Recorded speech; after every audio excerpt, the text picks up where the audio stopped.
இந்த மாதிரி கிராமங்களில் விவசாய நிலங்களில் இருக்கிற இந்த மாதிரியான கிணறுகளை எல்லாத்தையும் நீச்சல் குளங்களாகவும் நம்ம அதை பயன்படுத்தணும்.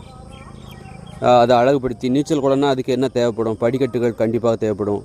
நல்லா பார்க்குறதுக்கு அழகாக இருக்கணும், குளிக்கணும் அப்படிங்கிற அந்த இது அது ஒரு நீச்சல் குளத்துக்கு தகுந்தாற் போன்று இதை 2 விதமான பயன்பாடுகள்.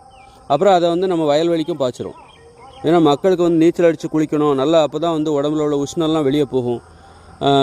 வெளியே போகணும், நீச்சல் அடிக்கணுங்கிற அந்த ஆசை அதெல்லாம் மனசுக்குள்ளே புதைஞ்சு கிடக்குது. இதுக்காக ஒவ்வொருத்தரும் பணக்காரங்களாகி நீச்சல் குளத்தை கட்டிக்கிட்டு இருக்க முடியுமா அவங்க சொந்த செலவில்? அப்போ மக்களுக்கு அந்த ஆசையை நம்ம எப்படி பூர்த்தி செய்கிறது அப்படின்னா, இந்த மாதிரி எங்கெல்லாம் விவசாய நிலங்கள் இருக்குதோ அங்கே இருக்கிற ஒவ்வொரு கிணறும் இன்னொரு விதமாகவும் அது பயன்படுத்தப்பட வேண்டும். நீச்சல் அடித்து குளிப்பதற்காக நீச்சல் குளங்களாக அதை மாற்ற வேண்டும். அதே நேரத்தில் சோப்பு போட்டு குளிக்கக்கூடாது. அப்படி இந்த மாதிரியான கட்டுப்பாடுகளோட இதை வந்து ஒரு நீச்சல் குளத்துக்கு ஏற்றாற் போன்று ஒரு அழகோட மக்கள் இது நீச்சல் குளம் தான் அப்படிங்கிற மாதிரி பார்க்கணும். அதே நேரத்தில் மோட்ரு ஓடும்போது தண்ணீர் இறைக்கும் போது அதை வந்து யாரும் குளிக்கக்கூடாது. ஏன்னா மின்சாரம் பாய்ந்து விடும், அந்த ஆபத்தெல்லாம் இருக்குது. அதனால் அது பாதுகாப்பு நடவடிக்கைகளோடு 2 விதமான பயன்பாடுகளுக்காக இந்த விவசாய கிணறுகளை நாம் நீச்சல் குளங்களாகவும் பயன்படுத்த வேண்டும். விவசாயத்துக்கும் பயன்படுத்தணும், மக்கள் மகிழ்ச்சியாக வாழணும். அதுக்கு என்னெல்லாம் பண்ணணும் அப்படிங்கிறது தான் அதோட. இது என்னுடைய கிணறு, அப்படி இதில் நான் யாரையும் குளிக்க விட மாட்டேன் அப்படின்லாம் சொல்லக்கூடாது. அதுக்கு வந்து அரசாங்கம் வந்து அப்போ மக்கள் வந்து விவசாய நிலங்களுக்குள்ளே போகாத அளவுக்கு ஒரு தடுப்பு வேலியை அமைத்து இது நீச்சல் குளங்களுக்கு மட்டும் நீச்சலுக்காக பயன்படுத்துகிற அதற்கு என்னென்ன செய்யணுமோ அதெல்லாம் செய்யணும்.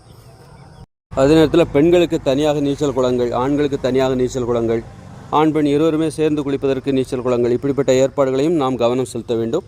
அப்படி பார்த்தா விவசாய கிணறுல ஏகப்பட்ட நீச்சல் கிணறுகள் இருக்குது. விவசாய நிலங்களில் பார்த்திங்கன்னா ஒரு 10 லட்சம் நீச்சல் கிணறுகள் இருக்குமா தமிழ்நாட்டில்? சும்மா அதுக்கு அதிகமாக கூட இருக்க வாய்ப்பு இருக்குது. அப்படின்னா 10 லட்சம் நீச்சல் குளங்கள் நமக்கு கிடைத்திருக்கிறது. இந்த மக்களின் நீச்சல் அடித்து குளிப்பதற்கான அந்த ஆசையை பூர்த்தி செய்வதற்காக. அது ஒரு உடல் ஆரோக்கியம் சம்மந்தப்பட்ட விஷயம். 10 லட்சம் நீச்சல் குளங்கள் நீங்கள் மக்களுக்காக புதுசாக கட்டி கொடுக்க வேண்டிய அவசியம் இல்லை. கட்டணம் இல்லாமலே மக்கள் குளிப்பதற்கான நீச்சல் குளங்கள். அப்படி இருக்கும்போது 10 லட்சம் கிணறுகளை நீச்சல் குளங்களாக அது அரசாங்கம் கட்டி கொடுக்கணும். கிணறு தோன்றதுங்கிறது வந்து அந்த விவசாயி தனது செலவில் பண்ணியிருப்பார். இப்போ நீச்சல் குளம் என்கிற தேவைக்காக மக்களுக்காக அதை விட வேண்டும், மக்களுக்காக அதை பயன்படுத்த வேண்டும். அப்படிங்கும்போது இந்த பூமி வந்து மக்களுக்கு அந்த எல்லாருக்குமானது. இது யாரும் தனி மனிதர் வந்து இது என்னுடைய அப்படிலாம் சொல்லாமல், அப்போ அரசாங்கம் அதை நீச்சல் குளமாக மாற்றுவதற்கான செலவை ஏற்றுக்கொண்டு மக்களுக்காக 2 விதமான பயன்பாடுகளுக்காக அதை விட வேண்டும்.